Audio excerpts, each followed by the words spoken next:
In year 2 under head coach Mike Silva, Nicholls baseball is currently first in Southland Conference standings at 12-6, with a real shot to win their first regular season conference title in program history.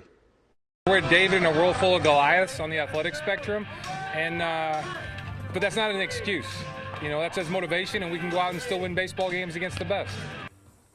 The Colonels had the second best offense in the Southland, averaging 8 runs per game, the top pitcher in the conference with the third best staff. They've beaten top-ranked LSU, and they've won 4 of their 6 conference series, including a sweep of last year's Southland Conference champion Southeastern over the weekend. Nicholls baseball continues to trend upward as the regular season winds down.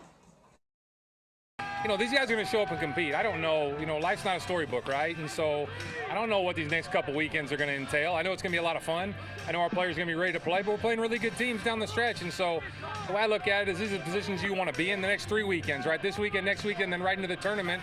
We're playing for championships, and that was the goal when we got here, and we're going to continue to put this program in this position.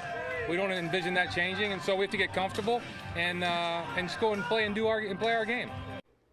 Nicholls last won the Southland Conference tournament title in 1998. Before they get to the postseason, they have 6 games left. 2 3-game conference series starting Friday with Texas A&M Corpus Christi. They wrap up the season with a 3-game series at UNO.